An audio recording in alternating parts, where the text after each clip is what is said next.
¿Presentación?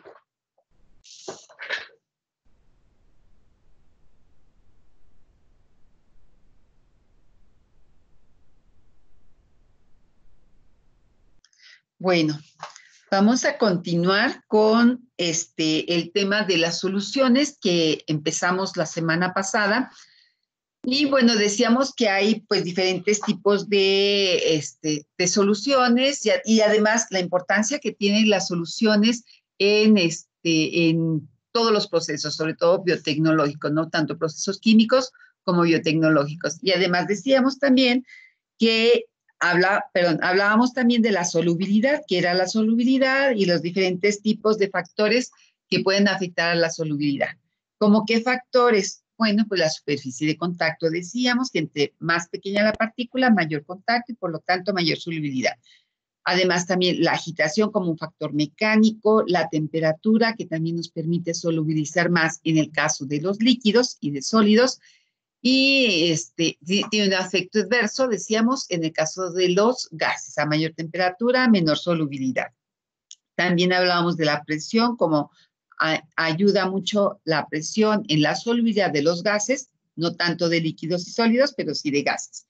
Y finalmente decíamos la naturaleza del soluto, donde decíamos que, bueno, si yo tengo una molécula muy grande, química, una molécula química muy grande, pues esta me puede causar mayores problemas de solubilidad, ¿no? Entonces, a mayor tamaño de la molécula, voy a tener mayor peso molecular y por lo tanto menos solubilidad. Y bueno, siguiendo precisamente lo que es sobre las soluciones, ¿qué tipos de soluciones nosotros podemos tener? Bueno, las soluciones que nosotros podemos tener son de diferentes tipos. Unas, desde el punto de vista de solubilidad, muy importantes, pero todas son importantes como sea. Por ejemplo, las que vamos a tocar posteriormente y que ya hemos visto algo son las soluciones de acuerdo, una de las clasificaciones es de acuerdo a su estado físico de agregación de los componentes. Esto es importante porque, y si hablamos del estado físico, estamos hablando precisamente de poder tener una mezcla sólido-líquido, líquido-gas, líquido-sólido, sólido-líquido-gas, etcétera. Y entonces quiere decir que de estas soluciones, como en cualquier otra de manera individual, pues me va a permitir precisamente tener un sistema multicomponente, o sea, una mezcla multicomponente, en lo cual es muy importante desde el punto de vista termodinámico. Y ya hemos visto, por ejemplo, en las unidades anteriores, el potencial químico, ¿no? Es uno de los factores importantes, al igual que la entalpía y la entropía. ¿Por qué? Porque son, sobre todo hablando del potencial químico, mis fuerzas conductoras de cómo se está transfiriendo o disolviendo un compuesto en una solución, en un solvente, ¿no? De tal manera que esta manera de disolverse nos va a llevar a lo que son las propiedades molares parciales. Estas propiedades molares parciales son muy importantes. Por ejemplo, si yo tengo un volumen molar parcial del agua y un volumen parcial del etanol, entonces cada uno en sí mismo tiene un cierto volumen. Pero ¿qué pasa cuando yo los combino? Bueno, si yo los combino y llegan estos al equilibrio y estoy hablando de una solución que es ideal, es decir, y que voy a tener la misma presión y la misma temperatura cuando yo hago esta mezcla, entonces quiere decir que mi potencial, ese volumen molar parcial, va a ser igual para la mezcla, ¿no? Tanto para el agua como para el etanol. Entonces quiere decir que yo tengo mi mezcla con el mismo potencial. Pero ¿qué pasa cuando estamos hablando de soluciones reales? Pues cuando estamos hablando de soluciones reales o no ideales, entonces estamos diciendo que precisamente, aun cuando tengan la misma condición de presión y de temperatura, mi volumen molar parcial, tanto del agua como del etanol, permanecen diferentes, ¿sí? O sea, sí están mezclados, pero cada uno permanece con su volumen molar parcial. Mientras que en una solución ideal, decimos que son iguales, ¿de acuerdo? Ese es un factor importante cuando estamos hablando de soluciones y sobre todo la parte termodinámica que me permite explicar el comportamiento de esa solución. Ahora, decíamos que esa propiedad, pues el potencial químico, que lo expresábamos como ¿con qué expresión, con qué letra? La mu, ¿se acuerdan que lo veíamos en la primera unidad, donde decíamos, el potencial químico me ayuda mucho para ver cómo se está llevando a cabo la reacción? Por ejemplo, cuando aplicábamos la ley de la energía de Gibbs. Con la energía de Gibbs, el potencial químico es un factor importante para explicar qué tipo de proceso yo tengo, espontáneo, no espontáneo, etcétera. ¿Y cuáles otras propiedades utilizamos también en ese momento cuando estábamos hablando ya de este comportamiento termodinámico de mis compuestos o en mis procesos? Pues la fugacidad y la actividad, porque decíamos, tanto la fugacidad como la actividad me están anunciando si me estoy desviando de mi condición ideal. Es decir, si yo tenía una fugacidad y una actividad de 1, pues no había problema porque estaba bajo condición de equilibrio con un comportamiento ideal. Pero si comenzaba a desviarse, ¿qué era lo que pasaba? Me estaba diciendo ya la desviación de mi comportamiento ideal. Y bueno, estos factores, estas expresiones termodinámicas son muy importantes porque es lo que se emplea precisamente para cuando hablamos de equilibrio de fases. Y esto pues lo vemos muy fácilmente en la parte biotecnológica, ¿no? Donde no solamente a veces tenemos lo que les decía, la fase líquida y la fase gas, sino que tenemos fase líquida, fase gas y fase sólida, ¿no? Y bueno, tendremos ahí un comportamiento realmente real de esa solución, no tanto ideal.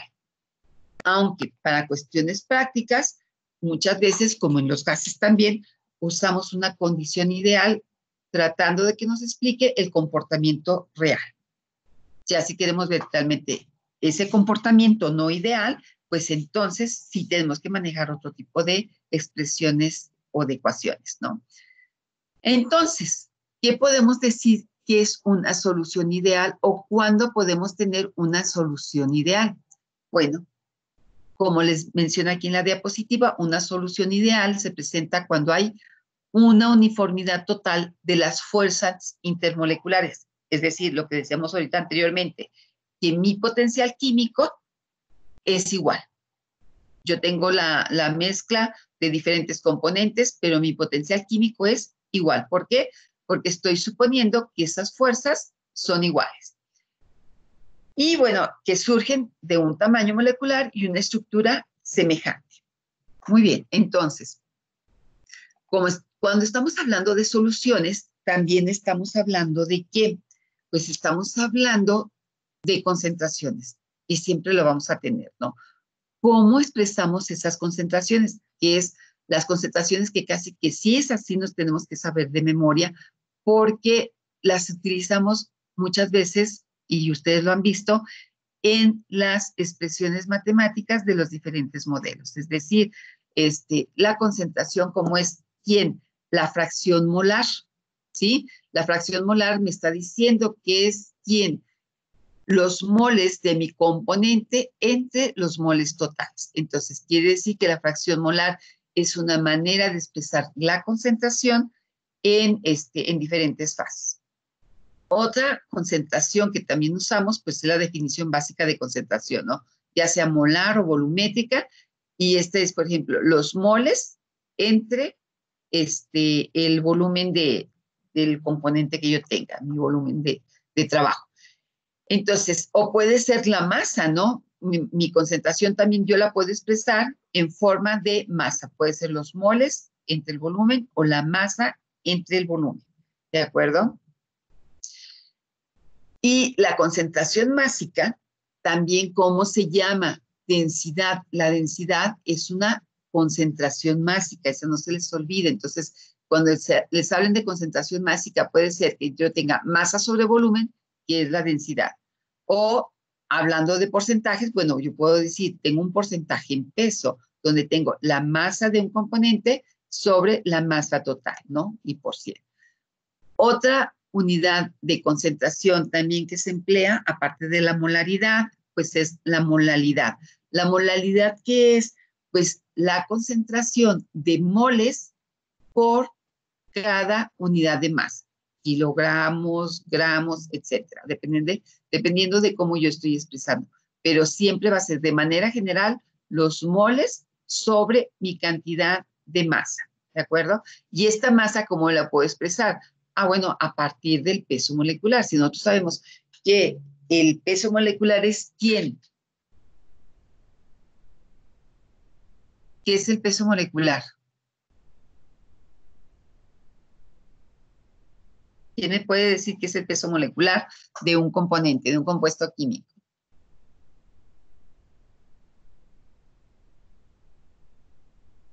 O cómo puedo expresar los moles en un compuesto químico. Pues es lo que pesa cada mol, ¿no? De cada compuesto. Ajá. Los gramos que pesa cada mol. Y en un momento dado, si yo le pongo unidades a un peso molecular, ¿cómo me expresaría? ¿Gramos sobre mol? Gramo sobre mol o gramo sobre gramo mol, si queremos ser muy precisos, gramo sobre gramo mol. O lo que decíamos el otro día, puede ser libra sobre libra mol, etcétera, ¿no? Entonces, de ahí yo puedo obtener esta información de tal manera que yo nada más sustituyo a quién, a la expresión, en este caso de la masa, para obtener, partiendo del peso molecular, para obtener precisamente la expresión de la molalidad, ¿no? Entonces, esta sería otra manera. Ahora, esa sería la manera en que yo podría estar expresando las concentraciones. Ahora, las soluciones, nosotros también las podemos clasificar de diferentes maneras. Una de ellas precisamente es cuando estamos hablando del estado físico de agregación de los componentes. Es decir, si yo estoy mezclando lo que decía anteriormente, un sólido con un líquido con un gas o un líquido sólido gas, etcétera, ¿no? Entonces, que los vamos a ver posteriormente, ¿no? Entonces, esa es una clasificación precisamente de las soluciones de acuerdo a diferentes situaciones.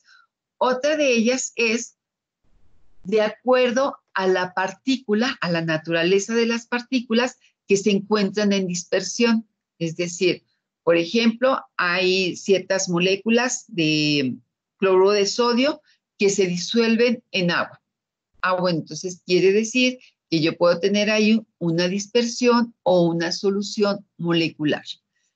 También puede haber soluciones atómicas. ¿Cuáles son estas soluciones atómicas? Ah, bueno, pues cuando se hacen las aleaciones de metales, a esas se les conocen como soluciones atómicas. Otras soluciones son las soluciones iónicas, que son, ¿qué? Pues las sales disueltas en agua, por ejemplo, los ácidos y las bases fuertes, ¿no? Son soluciones desde el punto de vista iónico. Ahora, unas muy, muy importantes, sobre todo, son estas que son por de acuerdo al tamaño de las partículas disueltas. Entonces, este tipo de mezclas de acuerdo al tamaño de partículas disueltas se puede clasificar como soluciones groseras, soluciones coloidales y soluciones verdaderas. Aquí precisamente, cuando estamos hablando de esta clasificación que es muy importante para el estudio que tenemos ahorita, para esta unidad, son aquellas en que las partículas precisamente se encuentran dispersas en el líquido. Por ejemplo, Víctor, la otra vez me decía, bueno, es que si yo presurizo una solución donde tengo aceite y agua, se va a solubilizar, no tanto que se solubilice, porque las partículas no se van a solubilizar, se van a hacer tan pequeñas que a lo mejor, si tú agregas algo más, logras una emulsión, ¿sí? Y entonces, pero la partícula de grasa está ahí. Un ejemplo clásico, por ejemplo, de este tipo de soluciones, ¿cuál sería? La leche.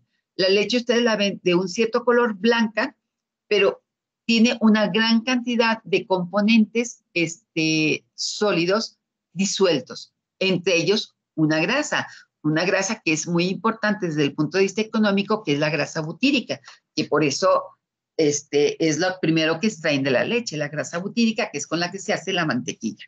Entonces, se encuentra así precisamente esa partícula disuelta en la leche Y a estas partículas, precisamente, que son más grandes, se le conocen como soluciones groseras a las partículas que están disueltas en la solución. No las podemos ver a simple vista, tenemos que verlas en un microscopio. Ahora, por ejemplo, otra de las soluciones groseras sería los sólidos que se encuentran en el agua de los ríos. Por ejemplo, nosotros cuando tomamos muestras, después se llevan al laboratorio y bueno, vamos a determinar los sólidos totales, ya sea suspendidos o totales o sus diferentes formas. Y entonces cuando se hace ya el proceso de análisis, ¿qué vamos a ver en el fondo? Un agua que aparentemente podríamos haber visto en el arroyo o en el río, muy, muy transparente. Ya cuando hacemos su análisis físico-químico, pues empezamos a ver que, pues no, o sea, sí está cristalina, pero sí tiene ciertos elementos, ciertas partículas que se encuentran disueltas, no vistas a simple vista. Entonces, a estas soluciones, precisamente, que nosotros las vemos como mezclas homogéneas, muy claras o con cierto color, pero de manera homogénea, se le conocen como groseras. Y estas soluciones groseras van a tener las partículas un diámetro mayor a 1000 angstroms, es decir, mayor a 100 milimicras. Pero aún así, pues no las podemos ver, ¿no? Y estas pueden ser, estas partículas que se encuentran en este tipo de soluciones groseras, pueden no ser muy estables. Entonces, de hecho, se caracterizan por eso, porque no son muy estables. ¿Por qué? Por lo que les decía ahorita, pueden sedimentar, por ejemplo, en el caso del agua, o aún, por ejemplo, en el caso de la leche, se extrae por sedimentación la grasa butírica. Entonces, o por centrifugación, o sea, una sedimentación la puede hacer por centrifugación también, ¿sí? Entonces, bueno, de esa manera podemos clasificar a las soluciones groseras. ¿Cuáles son las soluciones coloidales? Bueno, se diferencian de las groseras porque por el tamaño de la partícula. Una solución coloidal se ha visto que está entre 10 y 100 angstroms. Entonces, la partícula es mucho más pequeña y lo que es que tenemos que verla en microscopio. No hay otra manera de poderlo ver. Y bueno, en este caso, este tipo de partícula solo van a sedimentar cuando se tienen entre 10.000 y 100.000 revoluciones por minuto, ¿no? No se pueden retener por membranas permeables ni nada de eso. Entonces, ¿por qué? Porque la partícula es muy, muy pequeña, ¿no? Entonces se usan otro tipo de técnicas para poder hacerlo. Y decíamos, otra de las soluciones son las soluciones verdaderas. Pues aquí tenemos precisamente partículas que, como nos dice ahí, los componentes no pueden separarse por procedimientos mecánicos y cada parte de la solución es idéntica a otra. Es decir, una solución verdadera constituye una fase homogénea. Y estas soluciones, pues, contienen partículas menores a 10 angstrom. Entonces, pues, no las podemos ver tan fácilmente. Tendría que ser así que a nivel de microscopía electrónica para poder ver ese tipo de partículas, ¿no? Y solamente podríamos utilizar ¿qué procesos? Pues procesos de ultracentrifugación, ¿no? Porque si no, de otra manera no lo podemos ver. Por ejemplo, uno de ellos podría ser que la urea, cuando está disuelta, no se puede ver tan fácilmente. Entonces, tenemos que verla al microscopio para ver sus cristales, cómo están conformados y de esta manera podemos enterarnos de lo que está contenido en esta solución. O también los aminoácidos, ¿no? Ya sea en sangre o en cualquier otro componente, otro alimento, por ejemplo, en alimentos o en los mismos células, que tenemos que ver a microscopía electrónica. De otra manera, no lo podemos ver. Entonces, bueno, esta es la importancia precisamente de saber cómo es que están compuestas esas soluciones y qué podemos estudiar desde el punto de vista termodinámico. Y decíamos, una de estas características importantes para estudiarlo desde el punto de vista termodinámico es el potencial químico. Y entonces, hablamos de potencial químico y hablábamos de quién, de un volumen molar parcial. Entonces, ¿cuál es esta importancia? Bueno, en que en mezclas de componentes la composición va a variar y tiene un comportamiento diferente al ideal, ¿de acuerdo? De tal manera entonces que cómo vamos a poder expresar precisamente esa solución o esa solubilidad, por ejemplo, de un gas en un líquido, pues la podemos expresar con la ley de Henry. La ley de Raoult que vimos que es para qué, para soluciones, ¿no? Para ver cómo se encuentran en el equilibrio en su fase vapor y en su fase líquida. Y la ley de Fick, que también es muy importante, que es para ver precisamente cómo es que esos componentes se están difundiendo, se están dispersando dentro de un líquido. Y decíamos, bueno, pues la ley de Fick, por ejemplo, la aplicamos cuando ustedes vieron cómo de manera así muy gruesa, como el café en solución, al vaciarlo al agua, se iba dispersando, se iba difundiendo. Bueno, pues ese comportamiento molecular me lo explica la ley de Fick y la ley de Raoult en lo que veíamos en mezclas azeotrópicas o en una destilación. Cualquier tipo de destilación, yo puedo tener esta expresión. Y otra, pues la ley de Henry, que la vamos a tocar, que es para ver que la solución, la formación de una solución de un gas en un líquido, por ejemplo, este comportamiento, ¿dónde lo veríamos? Muy claro, así sería, bueno, ¿cuánto oxígeno puede contenerse en el agua? ¿Quién me lo explica? Pues la ley de Raoult. O sea, cualquier gas que yo esté disolviendo en un líquido, me lo va a explicar la ley de Raoult. A ver, hasta aquí no hay ninguna pregunta, ¿todo está claro? Sí, todo claro. Bueno, entonces, bueno, aquí tenemos un ejemplo. Aquí nos dice, por ejemplo, si hacemos una mezcla de 100 mililitros de agua y 100 mililitros de etanol, yo esperaría que el volumen total sea 200 mililitros precisos, ¿no? Así, si yo lo mido en probeta, que sean 200 mililitros. Bueno, para ver precisamente si se forman 200 mililitros, bueno, lo puedo hacer de manera práctica o en un momento dado tengo que hacer uso de ¿quién? De sus propiedades molares parciales, como cuáles pueden ser la entalpía, la entropía, la energía de Gibbs, la energía interna, el potencial químico, precisamente, sería otro de los factores que me podrían explicar si efectivamente al mezclar 100 mililitros de agua con 100 mililitros de etanol me da 200 mililitros de solución. Entonces, quiere decir que si yo retomo lo que ya habíamos estudiado anteriormente, que es tomar las propiedades molares parciales, es decir, que si yo tengo expresado mi volumen molar, este va a estar expresado entre quién? El volumen entre moles, parcialmente, ¿no? Entonces, quiere decir, ¿y bajo qué condiciones? Constantes de temperatura, presión y moles, ¿de acuerdo? Entonces, esta era la expresión que teníamos precisamente para un volumen molar parcial y para propiedades molares en general, ¿no? Y bueno, aquí nos dice, por ejemplo, BI, que es mi volumen parcial del componente I en la solución, N, los moles, delta NI, ¿quién es?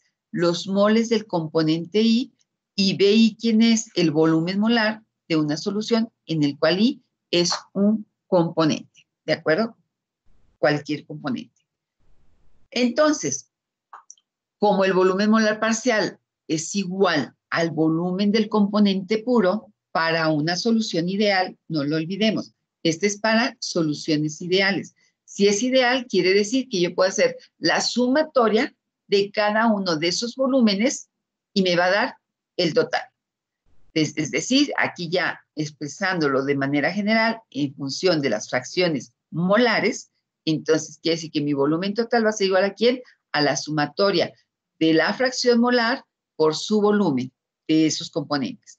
Ya esta expresión se le conoce como expresión o ecuación de Gibbs-Duhem, ¿de acuerdo? Entonces, esta expresión es importante porque nos va a decir cómo vamos a aplicar ese conocimiento en una solución, ese volumen en una solución. Entonces, la ecuación de Gibbs-Duhem, ¿qué es lo que me qué es lo que me va a implicar? Pues me implica precisamente una relación lineal entre el volumen de la mezcla binaria y la fracción molar. Es decir, yo tengo aquí expresado a quién, al volumen 1 menos volumen 2 por X1, ¿de acuerdo? Esto partiendo de las expresiones que hemos visto anteriormente.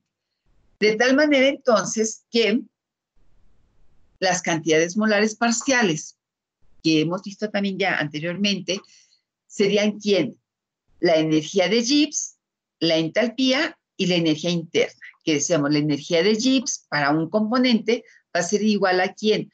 A la entalpía menos la temperatura por la entropía. Y la entalpía sabemos que es ¿quién? La energía interna más el trabajo, presión, volumen de cada componente. Y la variación de la energía interna es ¿quién? La temperatura por la variación de la entropía de esos componentes menos la presión por delta V, por dB, dB de ese componente, o sea, un componente I que yo estoy estudiando. Y entonces, esas expresiones, ¿dónde las vamos a trabajar? Precisamente en estos tipos de soluciones, que decíamos, bueno, estas soluciones precisamente estarían dentro de qué clasificación. Pues de acuerdo a su condición de estado físico. Es decir, yo puedo tener una mezcla gas-gas, líquido-gas, sólido-gas, gas sólido, líquido-sólido, sólido-sólido o líquido-líquido. ¿De acuerdo? Y entonces quiere decir que dentro de esto que hemos definido como expresiones molares parciales o expresiones molares que me implican el estudio termodinámico de esa solución, para una solución ideal termodinámicamente la vamos a tener cuando el volumen molar parcial de cada componente en una solución es igual a su volumen molar como componente puro a la misma temperatura y presión, ¿de acuerdo? O sea, quiere decir que cuando yo ya la tengo mezclada, va a tener el mismo comportamiento que cuando yo la tengo de manera individual, pura, ¿de acuerdo? Entonces, eso es importante desde el punto de vista termodinámico en la definición de una solución ideal. Bien, entonces esto con respecto a los tipos de soluciones. Vamos a ver ahora precisamente lo que serían las propiedades termodinámicas de las soluciones. ¿A qué nos referimos con esto? Bueno, nos estamos refiriendo a que desde el punto de vista termodinámico las podemos dividir como tipo de soluciones electrolíticas y soluciones no electrolíticas. Ahora, ¿qué conocemos o a qué se refiere como una solución no electrolítica? Bueno, como les dice ahí un poco de historia, desde finales del siglo XVIII se sabía que al disolver un soluto no volátil en un líquido, la presión de vapor del líquido desciende.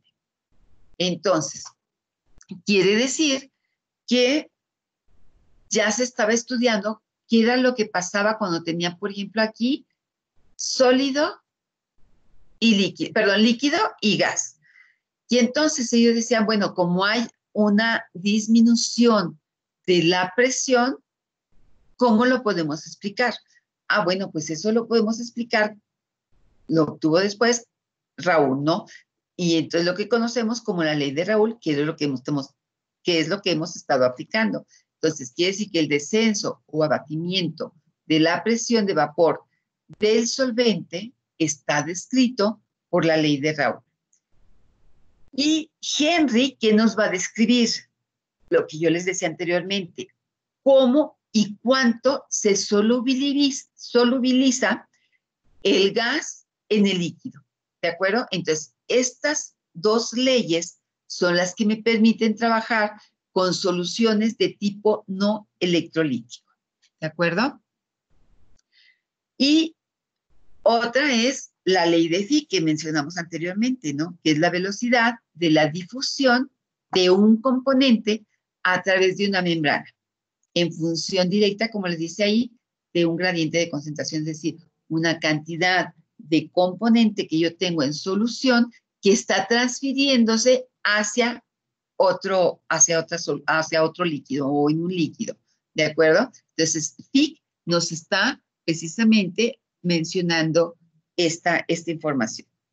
Entonces, de las electrólicas, pues ustedes ya conocen, ¿no? Ya desde el punto de vista químico, cómo es que se llevan las interacciones en cuestión de solubilidad. Decíamos, Si es desde el punto de vista iónico, pues van a ser que la solubilidad va a ser de que se solubiliza las cargas iguales, ¿no?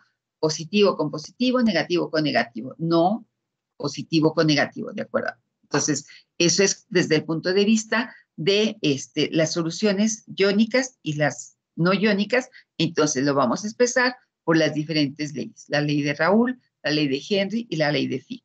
Entonces, quiere decir que precisamente estas soluciones ideales, tenemos la primera que ya hemos visto, me voy a ir un poco más rápido ahí, porque esta ley ya la vimos anteriormente en los equilibrios de líquido-vapor. Y decíamos, bueno, aquí nada más de manera muy rápida, decimos, bueno, si yo tengo un solo componente, este puede volatilizarse y estar en equilibrio con su líquido. Si yo tengo otro componente, bueno, va a ser en el momento en el que este otro componente que tengo aquí como J, no, como I es el azul más fuerte y J el más claro. Entonces, quiere decir, en el momento en que estos dos componentes entren en equilibrio entre su fase vapor y su fase líquido, ahí aplicamos la ley de Raoult. O, por ejemplo, aquí yo tengo una no ideal, donde precisamente aquí que tengo que aplicar pues la fugacidad y el coeficiente de fugacidad. Y si hablamos de líquidos, pues también entra el coeficiente de actividad. ¿De acuerdo? Entonces, como habíamos visto anteriormente, si nuestros supuestos son que los componentes forman una mezcla ideal con un comportamiento no ideal resultante de las interacciones entre las diferentes moléculas, entonces mi coeficiente de fugacidad va a ser igual a 1. Y entonces las ecuaciones de Raoult me quedaban que la fugacidad con esta condicionante va a ser igual a que al coeficiente de fugacidad por la fracción mol por la fugacidad de mi componente puro o de saturación, ¿no? Entonces, de esta manera yo podría tener expresado precisamente esa cantidad de moléculas que se me están solubilizando y volatilizando al mismo tiempo para estar en condiciones de equilibrio. Y bueno, aquí estamos expresando simplemente en la segunda ecuación la presión, porque decíamos, cuando es ideal, la fugacidad va a ser igual a ¿quién? A la presión. ¿Y cuál va a ser esa presión? La presión parcial de mi componente. Y entonces, considerando que tanto que la fase vapor es un gas ideal y que la fase líquida es una solución ideal, entonces, cuando la fase vapor es un gas ideal, ¿qué me queda? Que mi coeficiente de fugacidad va a ser igual a 1. ¿En quién? En mi fase vapor. Ahora, si hablamos de la fase líquida, cuando la fase líquida es una solución ideal, la fugacidad es del líquido puro a temperatura y presión del sistema. Y estos permanecen uniformes, temperatura y presión permanecen uniformes. De tal manera que entonces, ¿cómo lo voy a poder expresar? Pues en función de la fugacidad y la presión parcial. Entonces, de tal manera que yo decíamos en la fase líquida, yo puedo tener esta fugacidad en la fase líquida entre mi presión total. No, perdón, la presión parcial. Entonces, es necesario considerar que la fugacidad del líquido puro no es afectada por la presión cuando estamos trabajando bajo condiciones ideales. Decíamos, entonces, la fugacidad del líquido va a ser igual a ¿quién? A la fugacidad de saturación. Y esta está ¿para qué condiciones? Para la temperatura del sistema, que permanece constante, y la presión de saturación de ese componente que estamos trabajando. De tal manera que entonces, si consideramos la definición de presión parcial, va a ser igual a ¿quién? A la fracción de mi componente en la fase gas por la presión total, y esta va a ser igual, porque estamos hablando del equilibrio, a la fracción molar de líquido por su presión parcial en saturación. De tal manera que esta ley ya la hemos manejado, ¿no? La manejamos el jueves pasado, aplicada a un sistema bifásico, donde teníamos que la fracción molar del gas en la solución va a ser igual a ¿quién? A la fracción molar de líquido por la presión de saturación de ese componente. ¿Sobre quién? Sobre la presión total. Entonces, podemos decir que ya también habíamos mencionado anteriormente que la ley de Raoult va a explicar a quién, a la disminución o abatimiento de la presión de vapor, y por lo tanto, la definición es que la presión parcial de vapor del componente volátil de una solución va a ser igual a quién, a la presión de vapor del componente puro multiplicado por quién, por la fracción molar de disolvente en solución. Es decir, tenemos la definición de quién, de esta expresión, ¿sí? Y igual a XI por la presión de saturación sobre la presión total. ¿Ok? ¿Hasta aquí alguna pregunta? ¿Es algo que ya habíamos visto? Yo creo que ya ustedes lo tienen ya muy, muy claro, eso espero. Y entonces tenemos que la presión parcial va a ser igual a ¿quién? A mi fracción molar de mi disolvente, del líquido, por su presión de saturación, ¿no? Para cierta condición de temperatura y presión. Y PI dijimos de la presión parcial del vapor sobre la solución. Y tenemos que, además, la presión de saturación a temperatura y presión, que decíamos disminuye al adicionarle una cantidad de soluto a una presión de vapor parcial, ¿sí? De hecho, ustedes lo vieron en el problema, ¿no? Si nosotros estábamos adicionando, ¿qué iba a pasar? Iba a disminuir la presión parcial. En el ejercicio que íbamos a hacer en el laboratorio, iba a verse cómo precisamente podría variar la temperatura, que es la otra condición que ustedes van a trabajar, ¿no? Cómo va bajando la temperatura conforme que se incrementa el componente que me solubiliza o que se encuentra en mayor proporción, ¿no? Y bueno, ya habíamos visto también precisamente para condiciones ideales cómo expresamos una mezcla binaria de acuerdo a la ley de Raoult. Y decíamos, bueno, ¿esto qué me está expresando? Aquí la presión en A, que es mi fracción en A de mi componente puro, para empezar, mi fracción sería 1. Y entonces aquí estaría en la presión de saturación de mi componente. Y tendría solamente el líquido del componente A. Y entonces, conforme va avanzando el proceso de destilación, ¿qué está pasando? Mi componente A está disminuyendo, por lo tanto, su presión, si nosotros consideramos esta línea, la ordenada como la presión está disminuyendo. ¿Hasta qué? Hasta que casi desaparece mi componente A. Y entonces, aquí yo puedo tener mi componente B, que sí, yo también, con la destilación que estoy llevando a cabo, esta va a ir, su presión en este caso va a ir disminuyendo hasta llegar pues casi a 0, ¿no? Porque sabemos que puede formarse una mezcla azeotrópica, la cual es más difícil de separar. Entonces, de manera ideal, quiere decir que del lado izquierdo, en la ordenada del lado izquierdo, yo tengo a mi componente A y por lo tanto mi fracción es solamente una, y en el lado derecho la expresión de mi componente B y por lo tanto mi fracción es 1, porque es solamente el componente B y por lo tanto tengo también la expresión de mi presión del componente B en saturación.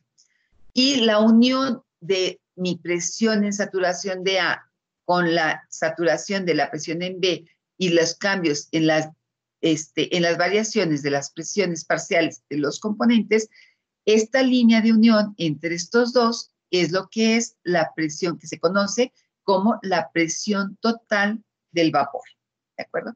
Y bueno, también veíamos las expresiones para el comportamiento ideal, que teníamos la presión parcial de A va a ser igual a la fracción molar, en el caso de X es de líquido por su presión de saturación. Para el componente B tengo mi presión parcial de mi componente B, que es igual a la fracción que yo tenga en la fase líquida de ese componente B por su presión de saturación. Y la presión total, que es la que se expresa también en la gráfica de la ley de Raoult, es la suma de las presiones parciales de los componentes, que en este caso serían el componente A y el componente B. ¿De acuerdo? Bueno, aquí simplemente retomé lo que ya habíamos visto anteriormente, ¿no? Que puede ser expresado, por ejemplo, en este caso, para el dibromuro de etileno a 50 grados, el enhexano, el enheptano a menos 30 y así. Entonces, estos comportamientos los podemos tener con estos componentes, ¿no? Y por lo tanto, una ecuación que también ustedes usaron la semana pasada para poder aplicar la ley de Raoul, que fue ¿quién? La presión total va a ser igual a ¿quién? A mi fracción mol, en este caso del componente A, en la fase líquida, por la presión de saturación del componente A menos la presión de saturación del componente B, más la presión de saturación de mi componente B.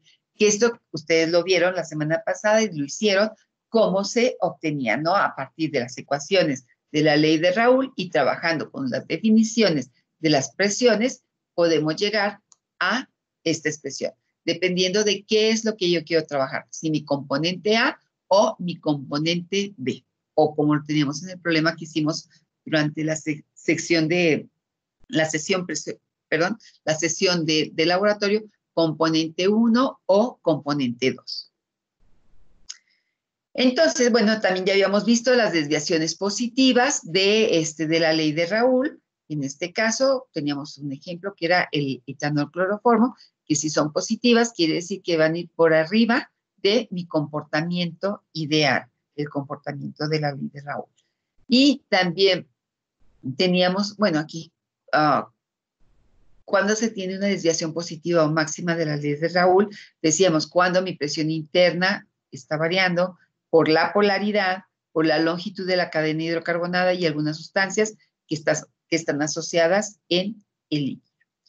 Ahora, también tenemos las desviaciones negativas que decíamos son cuando tenemos presiones por debajo, presiones parciales por debajo de mi comportamiento ideal de Raoul, tanto en la presión total como en las presiones parciales de mis componentes, A o B o 1 y 2. Y también decíamos que estas se presentaban cuando tenemos mezclas binarias en donde las moléculas A y B o 1 y 2 se atraen muy fuertemente, o si hay formación parcial de compuestos entre A y B en la fase líquida. Ahora, también decíamos que a diluciones elevadas, el disolvente va a cumplir con la ley de Raoul, ¿sí? ¿Por qué? Porque va a estar precisamente muy diluido, de tal manera que mi comportamiento puede ser precisamente ideal. Y si hablamos de un gas en un líquido, pues va a cumplir precisamente a la ley de Henry, como les decía, puede ser el oxígeno en el agua, en los ríos, precisamente ustedes no sé si han escuchado que se mide el oxígeno disuelto, y el oxígeno disuelto es un factor de calidad del agua. Si yo tengo máximo, más o menos son como 8 miligramos por litro, si yo puedo tener esa concentración, pues quiere decir que el agua está muy bien, por lo tanto la vida acuática va a ser muy buena porque tiene suficiente oxígeno. Pero conforme se va contaminando el agua, ¿qué va pasando con el oxígeno? Como yo tengo otras moléculas, entonces el oxígeno se va saliendo, se va dispersando hacia la atmósfera, se va volatilizando de tal manera que la cantidad de oxígeno disuelto disminuye. Y ese es un factor muy clásico de ver precisamente cómo se disuelve un gas en un líquido. ¿Quién me lo expresa? La ley de Henry. ¿De acuerdo? Entonces, hablando con respecto a la ley de Henry, que es la disolución de gases en líquidos, ¿qué podemos ver aquí? ¿Cómo es que es ese comportamiento? ¿Qué pasa con la solubilidad de gases con respecto a la temperatura? Ya lo habíamos visto anteriormente, donde decíamos que conforme se incrementa la temperatura, la solubilidad de los gases, dependiendo de cuál estemos trabajando, va a ser menor. Por ejemplo, precisamente hablando del oxígeno disuelto, por ejemplo, aquí tenemos que conforme incrementa la temperatura en el agua, por ejemplo, pues el oxígeno se va perdiendo. Y esto es clásico, sobre todo, pues aquí en Aguascalientes tenemos mucho eso, ¿no? Las descargas de las industrias textiles, que ya son muy pocas, por cierto, pero todavía hay, o de las manufactureras que colorean la mezclilla, Bueno, normalmente emiten agua hacia las descargas por arriba de los 60 grados. Entonces, imagínense qué cantidad de oxígeno podemos tener por arriba de 60 grados. Si aquí a 45 ya tenemos un milimol, o sea, quiere decir que por arriba de 50 ya la cantidad de oxígeno es mínima y por eso es que vemos nuestros ríos y nuestros arroyos, aparte de secos, muertos. No hay vida acuática, ¿por qué? Porque no tienen la suficiente cantidad de oxígeno. Uno de los factores, porque además tienen todos los contaminantes, todos los demás contaminantes, ¿no? Muy bien, entonces ahora, ¿cómo? Bueno, ¿alguna pregunta hasta aquí? ¿O todo está muy claro? ¿Sí? Bueno, entonces, ahora, ¿cómo vamos a expresar a la ley de Henry? Bueno, la ley de Henry nos dice que la cantidad de gas en el líquido va a ser directamente proporcional a la presión del gas. Y eso precisamente ya lo habíamos visto anteriormente en función de los factores de solubilidad, que decíamos, a mayor presión, mayor solubilidad del gas. A menor presión, en este caso la presión del gas, menor solubilidad. Y bueno, de esta manera, la expresión matemática, podemos decir aquí, que me dice la masa de gas es directamente proporcional a la presión del gas. Y por lo tanto, mi fracción de gas, de vapor en este caso, puede ser o gas, es directamente proporcional a la presión del gas. De tal manera entonces que si nosotros consideramos este signo de proporcionalidad cambia a una constante. Y entonces yo puedo decir que la presión del gas va a ser igual a ¿quién? Acá, una constante por la fracción molar de este gas que está tratando de solubilizarse. Y esta constante de proporcionalidad se transforma. Puede ser que la encuentren en algunos libros como KH o solamente como H. Y esta constante se conoce como constante de Henry.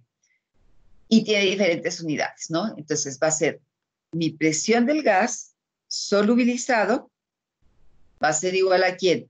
A mi fracción mol de gas por la constante de Henry. Y les decía, la constante de Henry se puede expresar en diferentes unidades. Una de ellas puede ser que sea en bares metros cúbicos por mol, ¿sí? Ahora, si nosotros reordenamos precisamente, o más bien recordamos precisamente la definición de la actividad del disolvente en una solución a cierta temperatura y presión, entonces, ¿qué tenemos?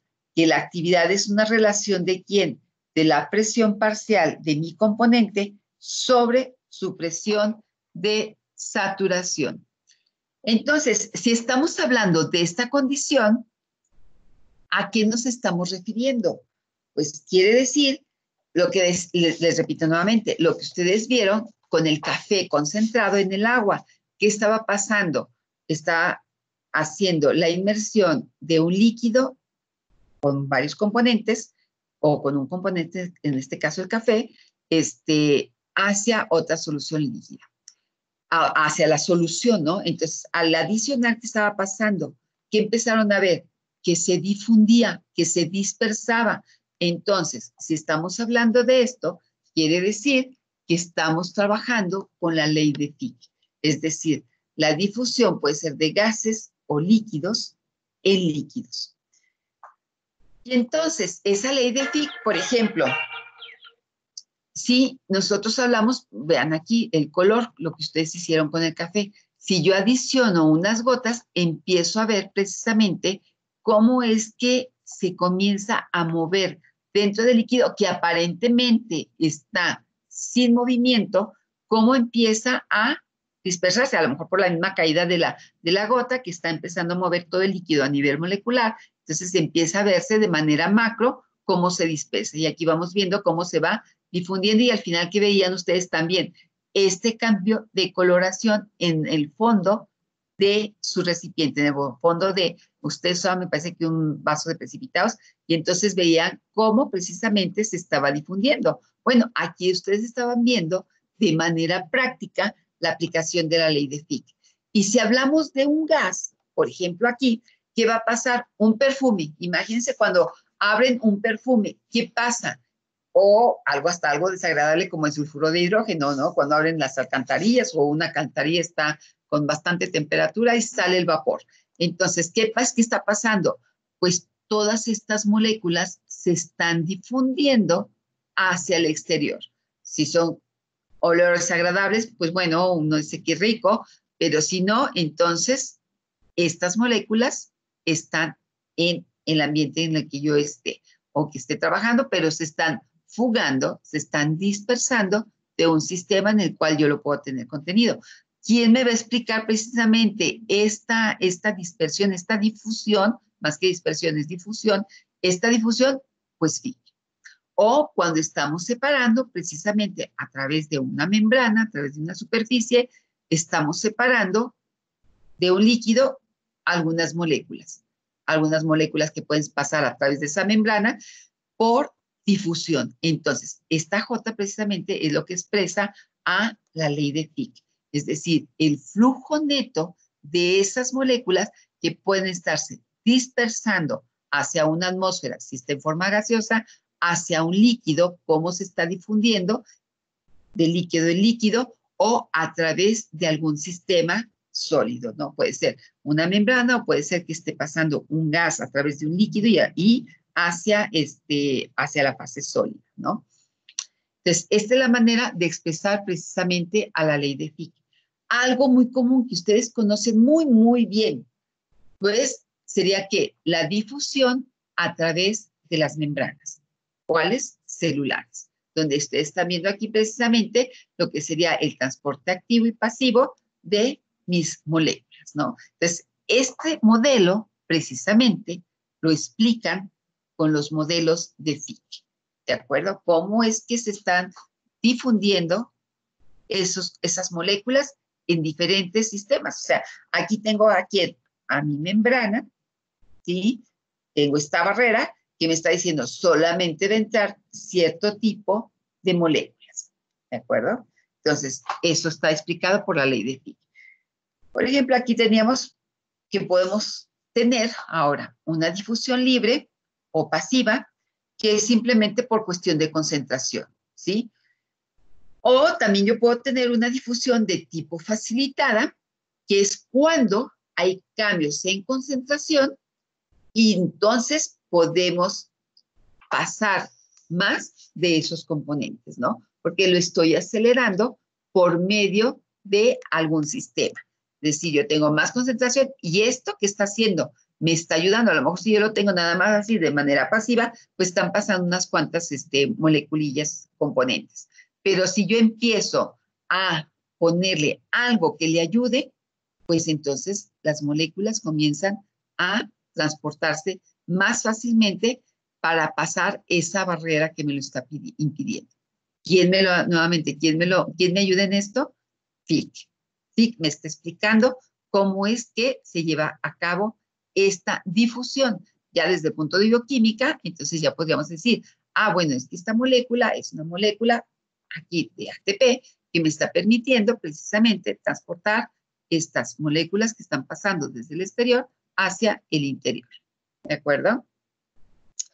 Entonces, para terminar de ver esta parte, podemos decir que el transporte activo, que ustedes lo conocen mejor que nadie, es el transporte por una proteína acarreadora aplicando ¿quién? Esta energía. Yo estoy aplicando energía a esta molécula para que pueda transportar. Entonces, de esa manera yo puedo empezar a explicar por qué sucede la difusión. Ya el tipo molecular, bueno, ustedes ya lo explican por cuestión de las moléculas, el tipo de molécula que tenemos, pero desde el punto de vista de difusión, entonces quiere decir que yo puedo tener materiales, moléculas o compuestos que me pueden ayudar en la difusión o transporte de materiales. ¿Dónde vemos mucho esto? Pues esto lo vemos muchísimo en biotecnología, en los procesos. ¿Por qué? Porque precisamente, por ejemplo, si ustedes tienen una fermentación donde tienen levaduras y la levadura necesita oxígeno, entonces ustedes deben de tener el oxígeno necesario disponible para que la levadura lo utilice.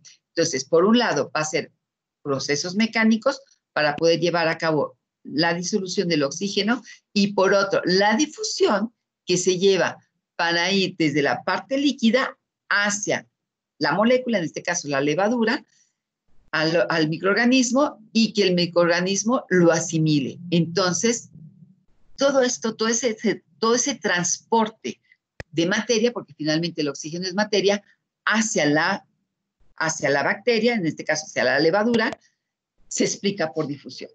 ¿De acuerdo? Entonces, la difusión son procesos muy, muy, muy importantes. Y lo dejamos hasta aquí porque creo que van a ser las 9, sí, y no sé si tengan clase. Entonces, bueno, es importante que ustedes recuerden siempre estas leyes que son las leyes que nos explican cómo es que se solubilizan los diferentes estados de agregación en soluciones bifásicas o trifásicas, ¿de acuerdo?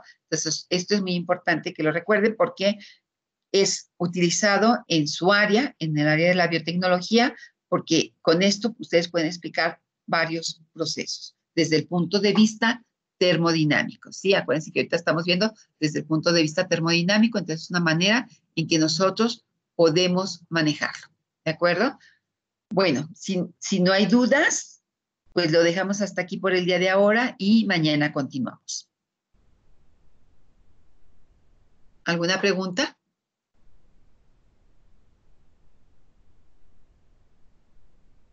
No. ¿No? Bueno, quedó todo muy claro, por lo visto.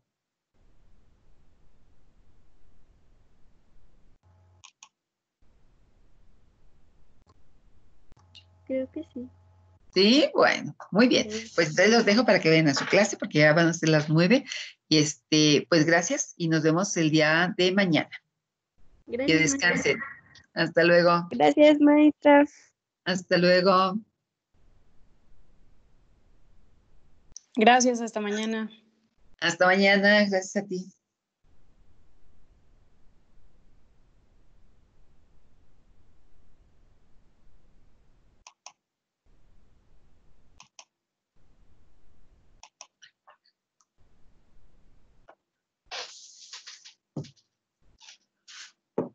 Ok. Maestra, Dime, ¿qué pasó? yo tengo unas cuantas dudas de los problemas que mando. A ver. Entonces, no sé si puedo hacérselos ahorita o se los hago después, o no sé. Espérame, déjame veo. Déjame veo. Sí, porque creo que ahorita no tengo reunión, ¿eh? No. No, a ver, dime, ¿qué pasó? Déjame abrir los problemas para ver los títulos. Ok. Bueno, pero si quiere dejar de ¿Qué? grabar para que no se les haga muy largo el Cierto, video. cierto. Sí, cierto, espérame. Déjame, detengo, no me acordaba.